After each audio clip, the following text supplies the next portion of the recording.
Livre para todos os públicos.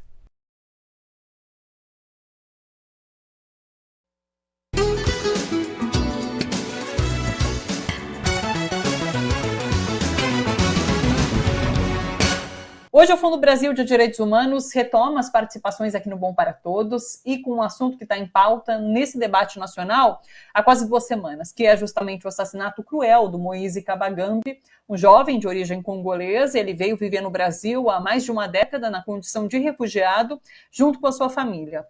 E ele foi morto a pauladas num quiosque no Rio de Janeiro, indo cobrar uma dívida por dias trabalhados e não pagos. Pois é. De acordo com dados do Comitê Nacional para Refugiados, que é o CONARE, o país tem quase 60 mil pessoas reconhecidas como refugiadas. A República Democrática do Congo, que é o país em que nasceu Moise, né, é o terceiro país nessa lista dos que mais tem pessoas reconhecidas como refugiados aqui no Brasil. São 1.050. A Venezuela está em primeiro lugar, 46 mil pessoas. E a Síria é a segunda, com 3.500 pessoas. Ali cerca, né? Eu estou falando aqui os números. A grande maioria desses imigrantes, cerca de 93%, saiu de seu país de origem justamente para fugir de violações de direitos humanos. Mas, ao chegar aqui em território brasileiro, acabam enfrentando uma série de vulnerabilidades. Hoje a gente conversa sobre a situação das pessoas refugiadas aqui no Brasil com o Roque Patucci, que é coordenador-geral do CAMI, o Centro de Apoio Pastoral do Migrante, e com a Claudine Shindani, que é congolesa. Ela também integra a equipe do CAMI e vai nos ajudar a entender, claro, como é ser uma pessoa refugiada vivendo aqui no Brasil. E lembrando que o CAMI é uma organização que é importantíssima nessa defesa dos direitos dos migrantes, atua nesse sentido, já teve diferentes projetos, inclusive apoiados pelo Fundo Brasil de Direitos Humanos. E está com a gente, justamente representando o Fundo Brasil, a Adriana Guimarães, que é da equipe, assessora do Fundo Brasil.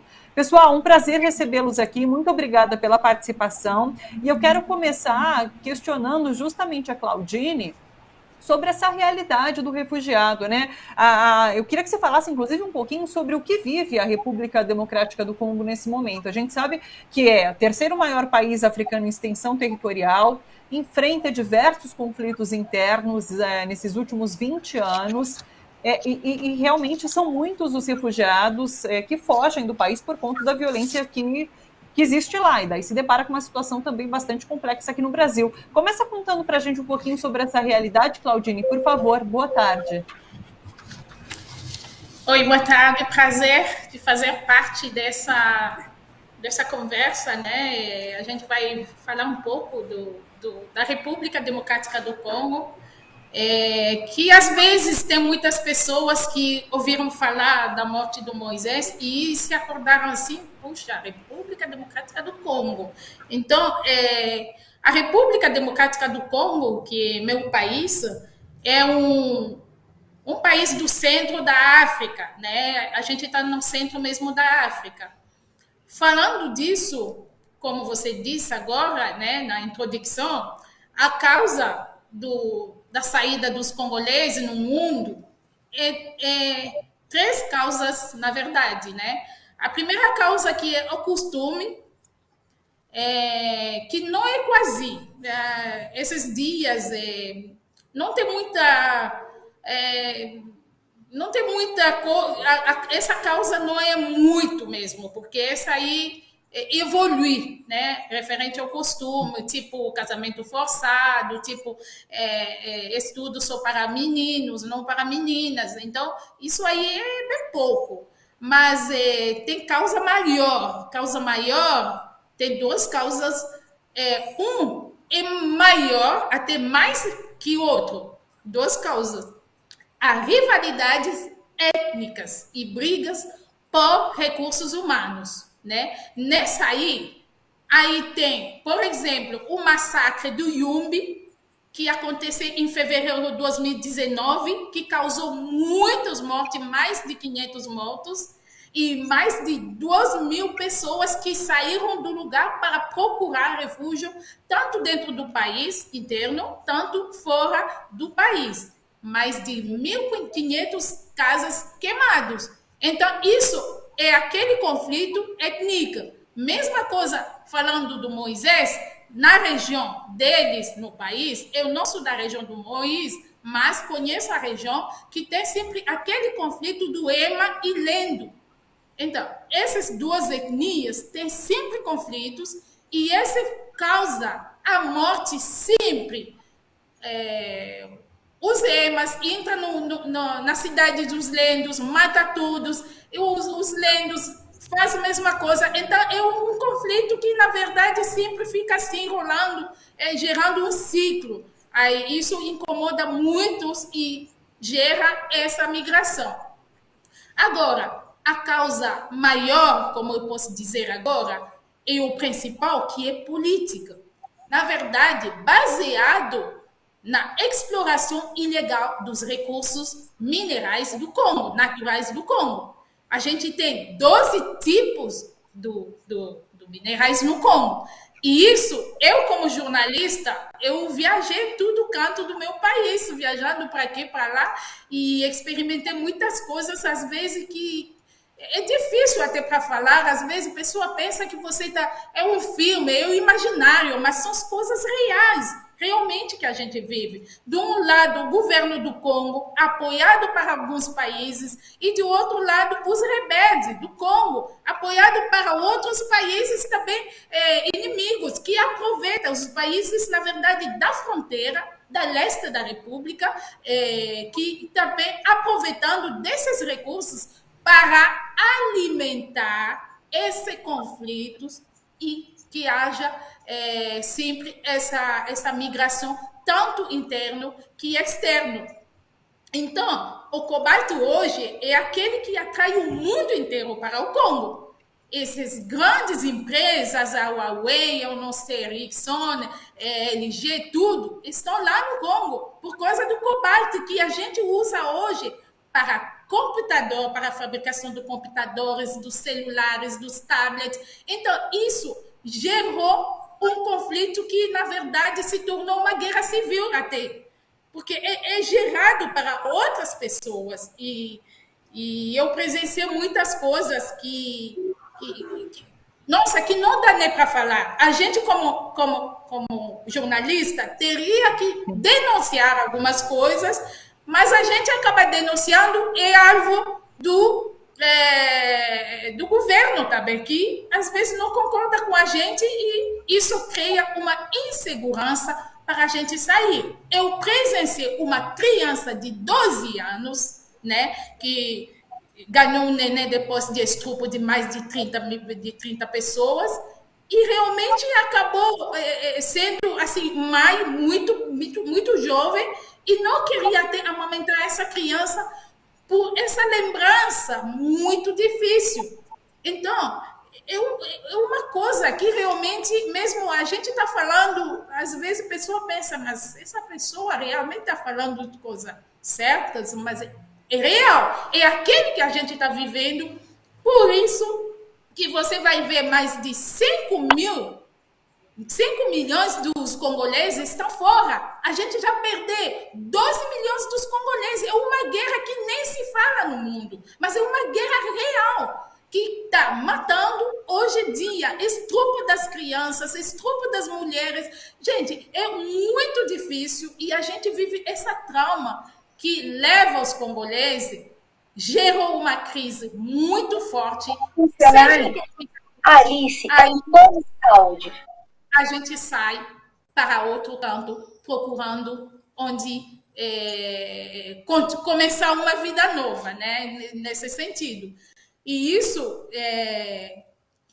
eu acho que aqui no Brasil a gente é mais de mil congoleses já, mais de 1000 congoleses aqui no Brasil. Isso aí, 1000 congoleses reconhecidos. Por isso que eu estou falando mais. Mas por quê? Porque aqui tem congolês reconhecido pela CONAR, reconhecido pela CONUR. É outro assunto. Eu conheço congolês aqui, em São Paulo, onde eu moro, 4 anos, 5 anos, até faleceu o José, eu tenho o exemplo de José, ele não foi reconhecido, então quando eu estou falando de mais de 1000, ele não foi contado, não está contado nesse 1000. Significa que tem mais congoleses que moram aqui, não foi reconhecido ainda tentando ser reconhecido como refugiado, porque isso aí é reconhecimento para o CONAR, o comitê. Claudine, eu acho importantíssimo esse depoimento que você traz para a gente, para humanizar de fato o que é, quando a gente fala Guerra do Congo. A gente agora, a partir do seu depoimento, entende de fato qual é a realidade vivida ali no país. Tristemente, a gente foi discutir isso mais profundamente a partir do que acontece com o Moise, né? O que aconteceu com o Moise. E daí eu quero, inclusive, ouvir o Roque nesse sentido. Assim, o Brasil tem uma legislação em relação a refugiados, né? Então, essas pessoas, quando elas chegam aqui, com esse título de refugiado político, existem certas garantias que essa pessoa tem de acordo com a legislação. Então, eu quero te ouvir em relação ao cumprimento dessas medidas, né? Como que você tem percebido? É uma realidade dura do congolês que chega aqui refugiado e dos outros refugiados, é claro, também? Eu estou sem seu áudio, Roque, acho que você deve ter mutado. Muito bem, acho que agora chegamos. Muito bem, Thalita, primeiro, nosso agradecimento, né, por esse espaço. A gente sabe que o tema migração e refúgio é bastante invisível ainda no Brasil, e você dando essa oportunidade, a gente consegue alcançar muitas pessoas para entender um pouco esse tema. Então, obrigado a você no espaço Bom para Todos, né? E, ao mesmo tempo, agradecer ao Fundo Brasil de Direitos Humanos, na pessoa da Adriana, parceiro e companheiro do CAMI durante todo esse trabalho e esses anos que a gente vem atuando. Primeiro, é importante a gente entender que a política desse governo é uma política antimigratória. Ela atinge tanto imigrantes como refugiados. E as pessoas estão com dificuldades de conseguir vistos lá no exterior para reunir-se aqui com seus familiares, e isso já há anos. Depois, a Polícia Federal, que há mais de 3 anos não consegue organizar o sistema de agendamentos para poder regularizar os imigrantes e refugiados, deixando essas pessoas numa situação irregular. Os imigrantes e refugiados, eles foram colocados numa pasta especial nesse governo, chamada pasta do Ministério da Justiça e Segurança Pública, indicando que estes são um problema para a segurança pública, quando, na verdade, a segurança pública é que é um problema para os imigrantes e refugiados. Bem, em se tratando de refugiados, temos no Brasil o Comitê Nacional para os Refugiados, que é o CONARE, um órgão colegiado vinculado ao Ministério da Justiça e Segurança Pública, como eu disse, que delibera sobre as solicitações de reconhecimento da condição de refugiado dessas pessoas. Tem um caminho longo para a pessoa obter o status de refugiado. Então, o primeiro passo dele é, chegando no país, solicitar o refúgio diretamente na Polícia Federal, quando chega nas fronteiras ou nos portos, ou também através da Polícia Federal, indo lá na sua sede, ou através das instituições da sociedade civil, que prepara a documentação e envia para o Ministério da Justiça. Segundo passo, aguardar o pedido para que ele possa chegar no CONARE. E aí, Thalita, tem que aguardar com muita paciência. Isso pode levar anos. Mas uma vez aprovado no CONARE, vai ser publicado no Diário Oficial da União. Aí espera mais um tempo e espera para se apresentar na Polícia Federal para retirar a carteira de refugiado. Nós tivemos muitos casos aqui que a gente acompanhou que demoraram até 7, 8 anos para conseguir o status de refugiado. Aqueles que é negado o status de refugiado, ele volta à condição de irregular, ou seja, não consegue fazer mais nada aqui no país, porque, como diz a expressão, sem documento não existo. E então ele não consegue recomeçar a sua vida, e aí ele tem que buscar apoio na informalidade, fazendo bicos, ou, quem sabe, buscando apoio na rede do tráfico de pessoas para tentar outro país, que é o caso de muitos refugiados que estão aqui no país, que hoje estão rumando na direção dos Estados Unidos através da rede do tráfico de pessoas, ou também submetendo-se ao trabalho escravo. Durante esse período, a pessoa tem que fazer trabalhos informais para sobreviver. Então, imagina, 7, 8 anos sobrevivendo à base de trabalhos informais e bicos. Nos trabalhos, eles podem ficar somente um período curto nesses abrigos e essas casas quando eles chegam. Então, nós sabemos que em 97, o Brasil implementou o Estatuto dos Refugiados e tem sido referência mundial. Só que na prática não funciona como deveria. A responsabilidade do governo em relação ao refugiado é acolhimento, inclusão e inserção dessa pessoa. Na prática, nós não vemos.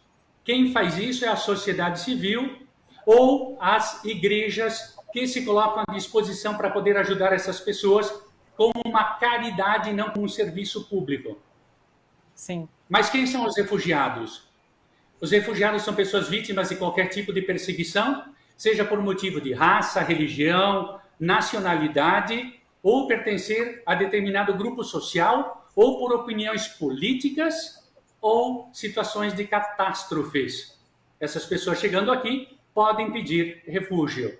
Um exemplo é o Congo, que a gente acabou de ouvir, né? No caso da Claudine que estava falando. E também nós temos outras categorias na migração. E uma delas é o migrante. Migrante é aquele que se desloca dentro do nosso país, dentro do Brasil. Então nós temos, por exemplo, eu sou gaúcho, moro em São Paulo. Nós temos nordestinos no Rio. Então esse é o migrante que a gente chama migrante nacional.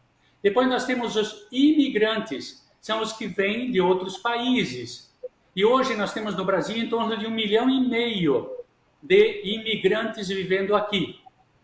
Imigrante é o brasileiro que sai e vai para os outros países aí do mundo. E aí nós temos muita gente se direcionando para Estados Unidos, para a Europa e para o Japão. E hoje ultrapassam os 4.200.000.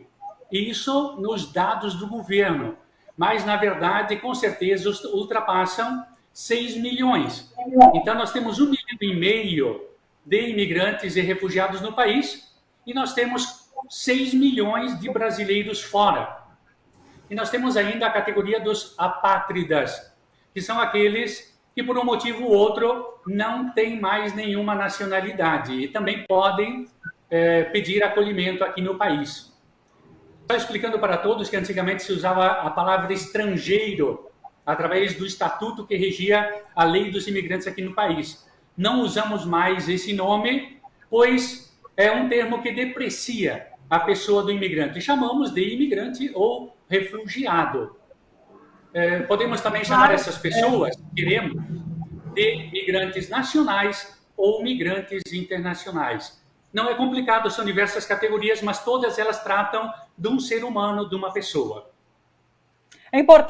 São importantes essas denominações para, claro, a gente tratar com respeito todas essas pessoas e as suas diferenças. Adriana, quero te ouvir agora em relação ao Fundo Brasil. O Roque dizia sobre como é importante a atuação das organizações nessa questão dos refugiados, já que existe não só uma inércia por parte do governo, mas uma política anti-imigração de fato, né? Como que o Fundo Brasil tem atuado nesse auxílio às organizações, principalmente nessa área, nessa discussão em relação a migrantes e refugiados? O que você tem percebido em relação à solicitação, às solicitações que aparecem aí no Fundo Brasil? Conta pra gente. Boa tarde. Boa tarde, Thalita. Bom, eu acho que primeiro é importante explicar um pouco qual é o papel do Fundo Brasil, né, nessa história toda, né? O Fundo Brasil é uma fundação que apoia grupos da sociedade civil, grupos coletivos informais, formais, menores, né? Na proteção e na defesa dos seus direitos, né?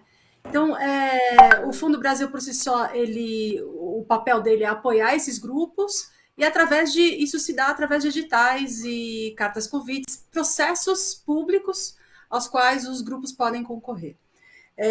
O tema da imigração é um tema muito caro ao Fundo Brasil, ele está presente no edital geral, que é o edital mais antigo e mais tradicional do Fundo Brasil, desde a sua criação, né? O edital geral ele cobre 13 temas de direitos humanos e a questão do imigrante é um deles, né? O que a gente vem sentindo nos últimos anos é que o recebimento de propostas, especialmente dentro do edital geral, né, hoje em dia a gente tem o edital geral, que cobre esses 13 temas, e também temos editais específicos por temas, né, temas específicos de direitos humanos.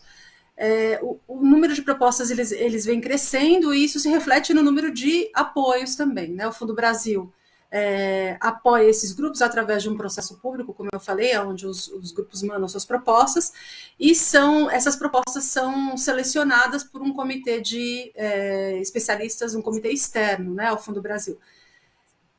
O número de propostas que são selecionadas acaba refletindo o número de propostas que chegam, né. Num passado não tão distante assim, a gente recebia bem poucas propostas, né? Era um número muito menor. E ultimamente a gente tem recebido um número maior, que acaba fazendo com que a gente apoie mais pessoas. Isso se reflete no final. O CAMI é um grupo que vem trabalhando com o Fundo Brasil já com diferentes projetos, sob diferentes editais, né? Trabalhou aí no combater o trabalho infantil na indústria da moda. Sem sombra de dúvida, o que acaba ocorrendo, né, que os temas, são muitos temas dentro do edital geral, por exemplo, né, e a sociedade civil está muito mais estruturada em alguns temas do que, por exemplo, o da imigração. Então, a gente acaba tendo a presença de organizações repetidas vezes, né, dentro desse processo, e o CAMI é um desses, é um parceiro muito, muito presente aí dentro do apoio do Fundo Brasil. Mas a gente tem visto novos grupos chegando, como, por exemplo, né, o grupo da Claudine, e isso para a gente mostra que a sociedade civil está, primeiramente, né, mais pressionada, né, sofrendo violências cada vez maiores nas áreas de direitos humanos, mas também com uma capacidade de organização maior, né, que faz com que eles consigam traduzir isso em propostas, em projetos que a gente possa apoiar. Perfeito. Olha, eu vou colocar para vocês aqui o site, inclusive, do fundobrasil.org.br, para que vocês possam conhecer melhor e, claro, auxiliar também o Fundo Brasil de Direitos Humanos, que, de fato, auxilia a atuação desses grupos, como o CAMI que a gente recebe aqui hoje. Pessoal, eu queria ter mais tempo para falar com vocês todos, mas não tenho. Então, quero agradecer demais a pauta importantíssima que vocês trazem aqui para a gente, que a gente possa, inclusive, aprofundar essa discussão numa próxima oportunidade. Claudine, Roque, Adriana, muito obrigada pela participação aqui, pelas falas importantes, e a gente volta a se falar numa próxima, tá bom? Um beijo para vocês e uma boa tarde.